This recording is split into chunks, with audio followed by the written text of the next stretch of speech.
Shalom e bem-vindos à Via Rápida Israel, uma frase do hebreu que significa amarás a Israel. Esperamos que vocês fiquem conosco porque nosso professor Dr. Baruch vai compartilhar um estudo expositivo da Bíblia. Dr. Baruch é professor titular no Instituto Zera Avraham, com sede em Israel. Ainda que todas as aulas no Instituto são dadas em hebraico, o Dr. Baruch fica feliz em compartilhar este estudo semanal com dublagem em português. Para mais informações sobre nosso trabalho em Israel, visite nosso site amarasaisrael.org. Fiquem agora com o Dr. Baruch e a aula de hoje. Tem um tema sobre o qual as pessoas perguntam e se refere a estar mortos, e o que significa estar adormecidos. Nas Escrituras, vemos os termos mortos e adormecidos sendo usados para se referir à mesma realidade. Mas há um propósito nisso. Então, vamos começar. O que acontece quando uma pessoa morre? Sua alma deixa o corpo. E se essa pessoa é crente, existe uma passagem bíblica muito importante, fundamental, que fala da promessa. E essa promessa é de estar ausente do corpo. E o que significa estar ausente do corpo? A alma. Estar ausente do corpo significa estar presente com o Senhor.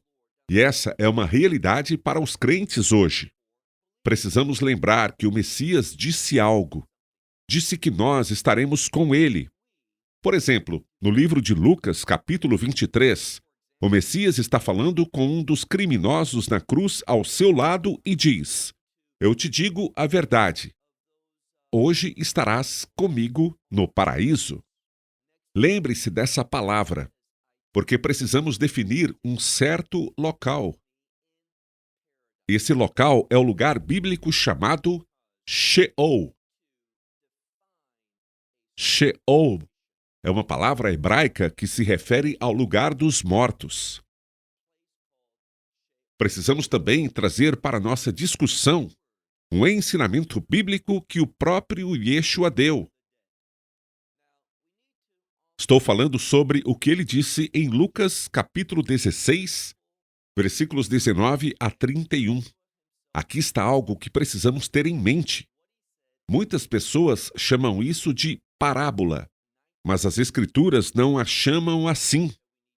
Geralmente, quando o Messias contava uma parábola, ele dizia às pessoas que era uma parábola.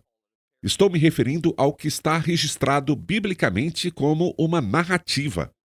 Nesse caso, narrativa é apenas a forma literária de contar a história de um acontecimento real. Não se trata de uma alegoria, nem de algo que deva ser espiritualizado. Neste relato sobre Lázaro e o homem rico, falaremos sobre outro Lázaro em João capítulo 11, um pouco mais adiante. Então, Yeshua conta sobre Lázaro e o homem rico como uma narrativa, ou seja, um evento histórico que realmente aconteceu. Não deve ser alegórico, não deve ser espiritualizado. E segundo, e mais importante, mesmo que seja uma parábola, e vamos supor por um momento que seja. Quando o Messias contava parábolas, ele usava situações reais, ou seja, ele não falava algo inventado, como um conto de fadas, mas falava de um fato real. Muitas vezes ele usava exemplos para ilustrar. Vamos falar sobre a mulher que perde uma moeda. O que diz a Escritura? Ela a procura diligentemente. Na verdade, ele não está necessariamente apresentando um relato histórico, mas sim ilustrando. Porém, essa ilustração é baseada em algo verdadeiro. Portanto, não faz absolutamente nenhum sentido. Em nenhum momento das Escrituras, vemos o Senhor relatar algo, contar uma parábola ou trazer um ensinamento que não esteja fundamentado na verdade e em fatos dignos de confiança. Não. Deve ser sempre digno de confiança. Assim, ele falou sobre o Sheol e falou também sobre 2 compartimentos. Lembre-se, o Sheol é um lugar para os mortos. E estou falando dos mortos antes da ressurreição do Messias. Explicarei o porquê quando chegarmos lá. Mas por agora, enquanto desenvolvemos nosso entendimento, precisamos perceber algo, o que influencia a maneira como vemos as Escrituras, especialmente algumas passagens sobre a morte. O que as pessoas pensavam e afirmavam sobre ela no Antigo Testamento. Sheol era um termo hebraico. Na verdade, ele é um termo hebraico que se refere a um lugar dos mortos, o lugar para onde os mortos iam antes da ressurreição do Messias. E ele tinha 2 compartimentos. Um deles, que vemos em Lucas, capítulo 16, era um lugar chamado Hades, em hebraico, Gehinnom. O que isso significa? Inferno é um lugar de tormento. Aliás, o homem rico que foi para o Hades estava consciente, tinha conhecimento, conseguia falar, ver e vivenciar o que estava acontecendo. Quem fazia isso? A sua alma. Por isso, nunca pense que a alma esteja simplesmente morta ou adormecida. Não há evidências bíblicas para isso. O Messias, por exemplo, em Marcos capítulo 12, versículo 27, diz que o nosso Deus não é Deus de mortos, mas Deus de vivos. E ele falou sobre Abraão, Yitzhak e Yaakov. Quando tratamos com pessoas de fé, elas estão vivas. E onde elas estão vivas? Elas estão vivas no que é conhecido por Het Avraham, em hebraico, um termo que significa paraíso. É a isso que o Messias se referia quando disse àquele criminoso que foi crucificado com ele na cruz, ao seu lado: hoje estará comigo no paraíso. Em hebraico, Het Avraham, ou no seio de Abraão. Em ambos os lugares, há reconhecimento, há conhecimento. Biblicamente, em nenhum lugar vemos uma alma adormecida. E daqui a alguns minutos, vamos falar sobre esse termo para aqueles que adormeceram. Vamos voltar ao Sheol, o lugar dos mortos, antes da ressurreição do Messias. Quando alguém morria, sua alma ia para o Sheol. Mas para qual compartimento? Para Hades, Gehinnom, inferno, um lugar de tormento. Ou para um lugar do paraíso. Tudo isso se aplicava àquela época. Não é algo relevante para nós hoje. Mas naquela época, dizia respeito à fé. Essas pessoas acreditavam na promessa de Deus, mais especificamente na promessa de um redentor baseado na aliança abraâmica. Aqueles que creram, que entraram pela fé na aliança abraâmica, foram para o seio de Abraão, para o paraíso.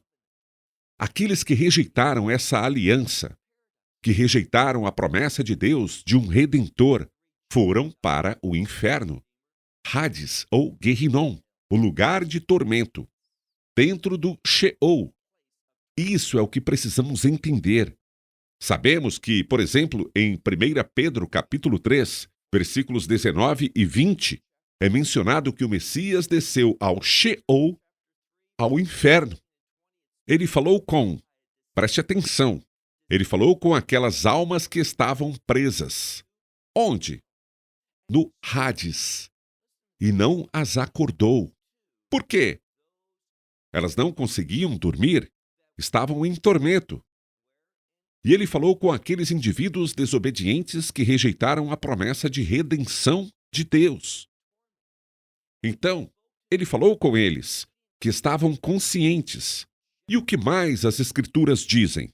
Bem, por exemplo, se em algum momento você estudar Efésios capítulo 4, começando no versículo 7, diz lá que o Messias não apenas desceu ao inferno para falar, condenar e revelar porque eles estavam sofrendo aquele tormento, mas também diz que ele foi e proclamou aos que estavam no seio de Abraão. E o que as Escrituras dizem? Em Efésios capítulo 4, diz que ele levou cativo o cativeiro. E como entendemos isso? Aqui, repito, tudo tem uma resposta bíblica. Quando procuramos uma resposta correta, Vemos um exemplo em Mateus 27. Nós vemos em Mateus 27, versículo 51. Primeiro no versículo 50, quando o Messias morreu, quando entregou o seu espírito, diz que aquele véu se rasgou em dois, de cima a baixo. E então vemos que aqueles que estavam no seio de Abraão, o que aconteceu com eles? Bem, diz que eles voltaram à vida e não saíram do túmulo até depois da ressurreição do Messias. Por quê? Porque as Escrituras dizem que Yeshua deve ter preeminência em todas as coisas. Sua ressurreição lhes deu vida, mas eles não se manifestaram e não foram vistos até depois que ele ressuscitou dos mortos. Vemos então, segundo as Escrituras, o Messias levou cativos os cativos, e quando ele subiu aos céus, eles também subiram. Deixe-me agora citar outra passagem das Escrituras, Isaías capítulo 5, versículo 14. Repetindo, Isaías 5, 14. Diz que Deus alargou o Sheol, que ele o tornou mais amplo. Do que isso está falando? A mensagem aqui é esta. Quando Yeshua levou cativos os cativos, quando ele esvaziou o seio de Abraão. Hoje não há mais o seio de Abraão. Por quê? Porque quando um crente morre, no momento da morte, que é o momento em que sua alma deixa o corpo, o que acontece com essa alma? Ela vai para a presença do Messias para estar com Deus no céu. Isso é importante porque, como mencionamos anteriormente, estar ausente do corpo significa estar presente com o Senhor. E onde está o Senhor? No céu, à direita de Deus Pai. Então tenha certeza de que, quando você morrer, se for crente, o que acontecerá com você hoje?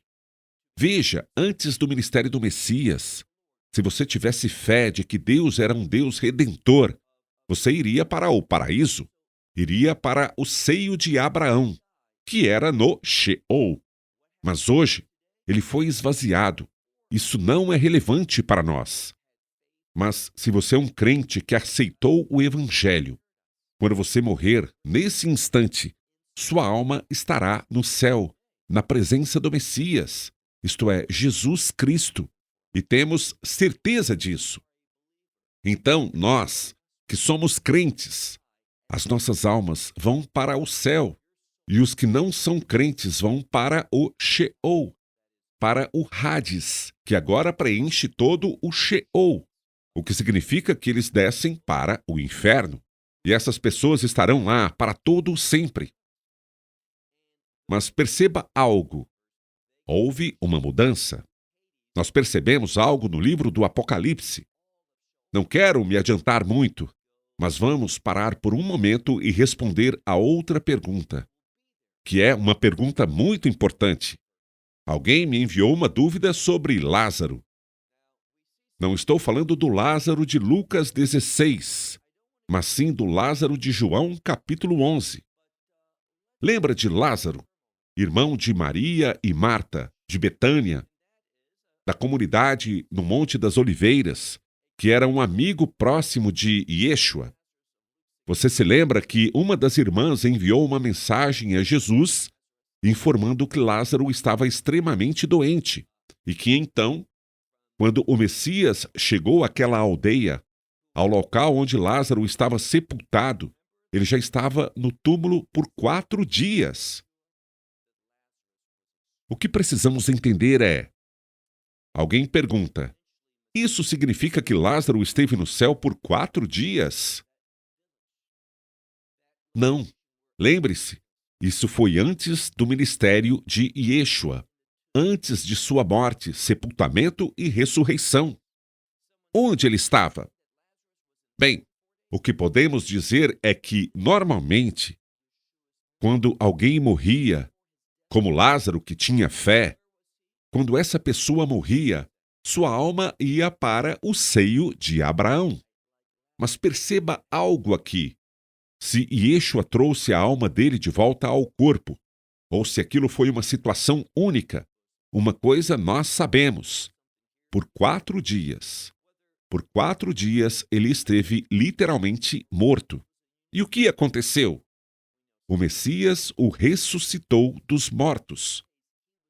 Ele restaurou aquela alma, que acredito ter estado no seio de Abraão, de volta àquele local, para que Lázaro, todos nós sabemos dessa história, para que Lázaro pudesse sair daquele túmulo, o que significa que, através do Messias, há ressurreição e há vida. E estamos falando da vida do seu reino, a vida eterna. Essa é a nossa esperança. Agora, antes de chegarmos ao Apocalipse, deixe-me abordar outra questão que é muito confusa. É confusa porque às vezes não sabemos como as palavras são entendidas dentro da Bíblia e dentro da cultura judaica. Estou me referindo aqui à palavra adormecido. Em muitos lugares, a Bíblia tende a se referir aos que morreram. Estamos falando de morte literal. Por quê? Bem, deixe-me dar outra citação das Escrituras. O Evangelho de Marcos, capítulo 5, versículo 35. Esta é a passagem em que há um líder na sinagoga, chamado Jair. Muitas vezes dizemos Jairo em português, mas em hebraico é Jair. Jairo é o chefe da sinagoga. Quando ele se aproxima de Yeshua pela primeira vez, sua filha está extremamente doente. De fato, as Escrituras dizem corretamente que ela está à beira da morte. Tão perto que pairava entre a vida e a morte. Mas quando olhamos para Marcos, capítulo 5, versículo 35, encontramos algo. Vemos que as pessoas da comunidade vieram e disseram a Jair: não incomodem o rabino, o mestre, o Cristo, porque sua filha morreu. Notem uma coisa. Não há dúvida de que, da mesma forma que Lázaro morreu, esta jovem que, a propósito, tinha 12 anos, morreu. Literalmente, ela morreu. Mas o que acontece? O Messias diz algo. Ela não está morta, está apenas dormindo. Eles riram dele. Por quê? Todos sabem que ela está literalmente morta. Mas o Messias estava lembrando as pessoas de algo. A fé. As pessoas de fé não falam da morte como morte, ou seja, como um fim definitivo. Mas falamos sobre ela como um adormecer.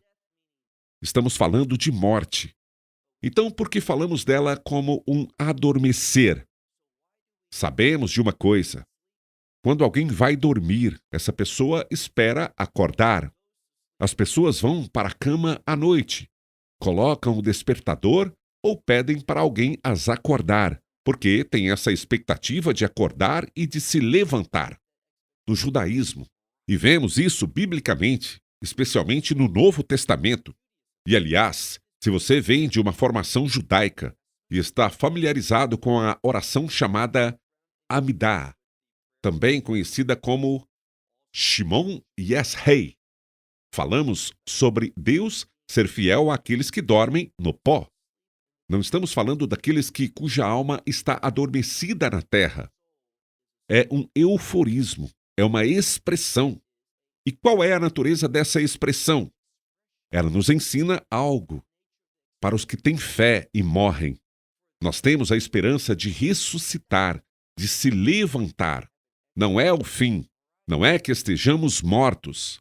Nós estamos mortos, mas esperamos a ressurreição. Com relação à ressurreição, quando olhamos para as Escrituras, há diferentes eventos que falam sobre a ressurreição ou que usam a ressurreição para defini-la. Um deles é nossa bendita esperança, que pode ser vista e lida em 1 Coríntios 15 como ressurreição. E de uma coisa nós sabemos: quando uma pessoa morre tendo fé, ela ressuscitará. Na ressurreição, sua alma ascenderá aos céus. Lembre-se desse versículo. Repetirei pela 3ª vez. Estar ausente do corpo é estar presente com o Senhor. Portanto, nossa alma sobe aos céus. Aliás, deixe-me citar outra passagem bíblica. Livro de Eclesiastes, capítulo 3, versículo 21. Salomão pergunta: quem sabe se a alma do homem sobe e a alma do animal desce? Precisamos ter cuidado com uma coisa. Quando analisamos livros como Eclesiastes, vemos que Salomão faz muitas perguntas e depois as responde, abordando questões que as pessoas têm.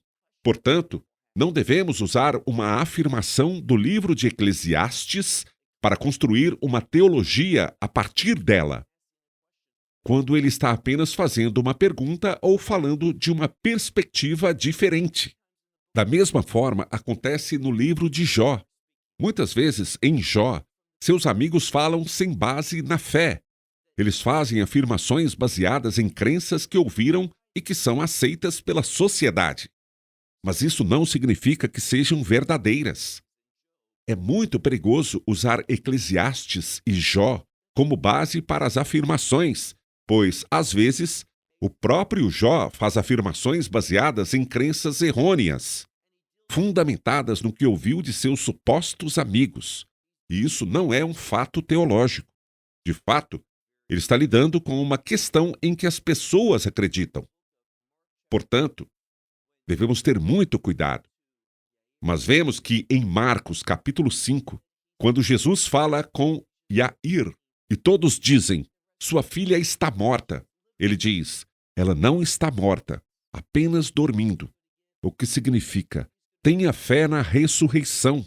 Sim, ela está literalmente morta, mas ela ressuscitará. E Yeshua dará o exemplo. Ele fará um milagre para confirmar essa esperança que temos na ressurreição. Se somos crentes, existe uma ressurreição quando morremos. Ao deixarmos o corpo, nossa alma sobe ao céu. É desse tipo de ressurreição que ele está falando. Também sabemos de outra coisa.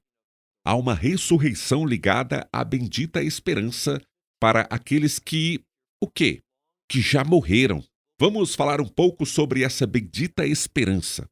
Estou falando do arrebatamento. Quando olhamos para 1 Coríntios 15, aliás, se você está acompanhando o nosso estudo do livro de 1 Coríntios, estamos no capítulo 14. Então, em algumas semanas, umas 3 semanas, chegaremos a este ponto crucial em 1 Coríntios 15. Lá, nos é ensinado que, num piscar de olhos, num instante, ao som do chofar, o Messias descerá. E o que acontecerá? Ele nos encontrará nos ares, ou seja, no céu.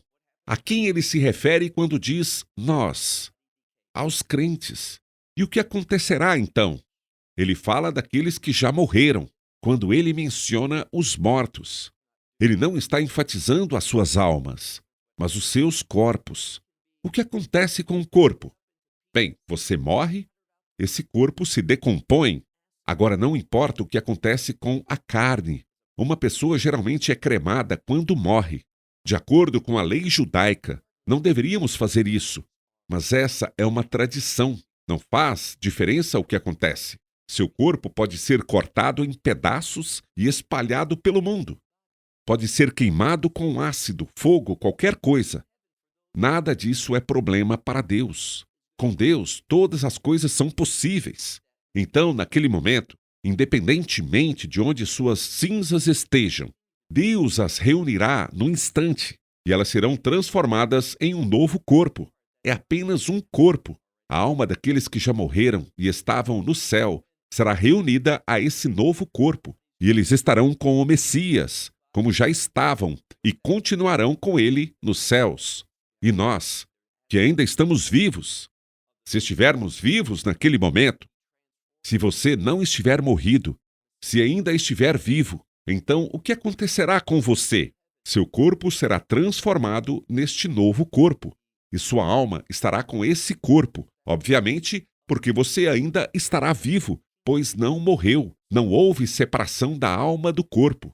Você será transformado, elevado e encontrará o Messias nos ares. E todos nós seremos levados para o céu, onde passaremos o tempo restante até o estabelecimento do reino milenar. Isso é o que sabemos sobre as diferentes ressurreições. Porém, eu queria chamar a atenção para Apocalipse capítulo 20, porque no final do reino milenar haverá uma ressurreição.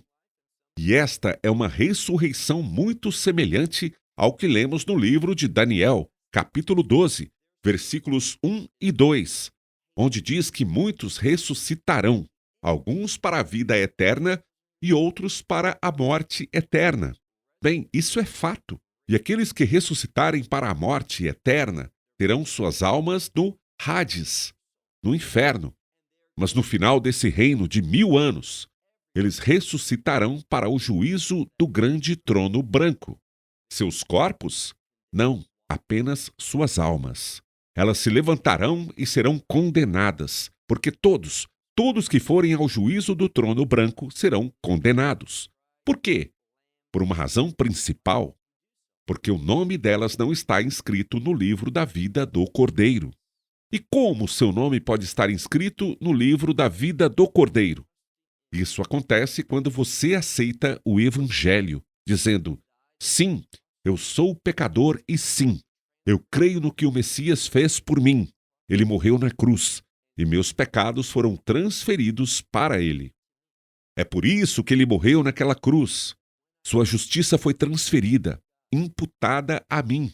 Portanto, posso confiar que quando eu morrer, irei diante de Deus.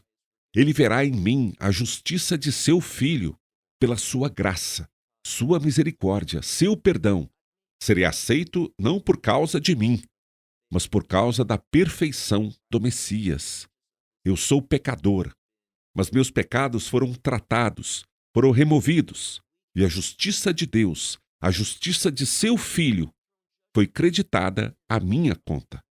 Então, podemos ter essa certeza, mas no juízo do trono branco, no final do capítulo 20 de Apocalipse, diz que todos aqueles que morrerem serão ressuscitados.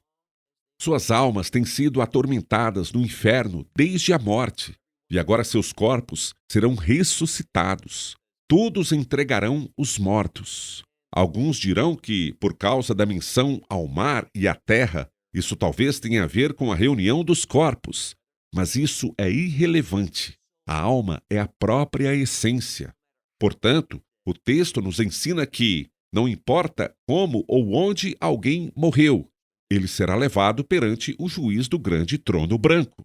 Ali será condenado, e o inferno terá de entregar todas essas almas até seu destino final, que é aquele lago que arde com fogo e enxofre para todo o sempre. Então, você tem uma escolha. Você pode tanto rejeitar o Evangelho ou aceitá-lo. Se o rejeitar, estará diante do juízo do grande trono branco e terá uma experiência de ressurreição, mas é uma ressurreição para a condenação eterna, a vergonha e a morte. E por fim, estará naquele lago que arde com fogo. Mas os que aceitam o Evangelho e que dizem: sim, sou pecador, mas confio no Messias, creio que ele morreu na cruz por mim e que ressuscitou ao terceiro dia. Então, o que acontecerá? Então, quando morrermos, nossa alma estará na presença de Deus. E na hora da bendita esperança, receberemos um novo corpo. Deus deixa isso muito, muito claro. Em nenhum lugar das Escrituras vemos o exemplo que diz que uma alma está dormindo. Não. A Escritura menciona os mortos ou aqueles que adormecem. Mas o que na verdade nos ensina é: devemos ter fé na ressurreição. É por isso que ele fala: não se preocupem com a morte. Ela não é nada mais do que dormir, porque vocês ressuscitarão. Portanto, repito, hoje, quando alguém que crê morre, imediatamente ele estará na presença de Deus. E quando alguém que rejeitou o Evangelho morre, sua alma vai imediatamente para o Hades, onde permanecerá até o juízo do grande trono branco. Após esse juízo do grande trono branco, sua alma será lançada de volta ao Hades. E Hades e suas almas serão lançadas no lago que arde com fogo para todo o sempre. Não há mudança. Essa é a sua condição eterna. Mas nós, que somos crentes, estaremos com o Messias e Yeshua no momento da nossa morte. Nesse momento da bendita esperança, receberemos um novo corpo. E quando o Messias vier da segunda vez, como diz em 1 Tessalonicenses capítulo 3, versículo 13, iremos com ele, como também os santos, para reinar com ele por 1000 anos. E quando esses 1000 anos terminarem e o juízo do grande trono branco for concluído, Deus estabelecerá a nova Jerusalém. Lá estaremos em nosso lugar eterno, a nova Jerusalém, e nada mudará esse corpo glorioso que temos, esse corpo de reino que recebemos no arrebatamento, e experimentaremos a eternidade com Deus, com o Cordeiro, com o leão da tribo de Judá. Teremos a maravilhosa experiência de estar em sua presença, de conhecer as suas bênçãos, de experimentar as suas promessas para todo o sempre. Portanto, estejam cientes. Em nenhum lugar das Escrituras diz que a alma dorme. É um eufemismo crer na ressurreição, tanto para aqueles que morreram na fé, quanto para aqueles que não morreram. Eles serão ressuscitados, exatamente como dissemos sobre o juízo do grande trono branco. Minha esperança é que, de alguma forma, este tempo de estudo, passando por isso, mostrando algumas passagens, e espero, fazendo com que você as tenham anotado para poderem revisá-las por conta própria, traga alguma clareza sobre esta questão até Motzi Shabbat, a bênção do pão do Shabbat.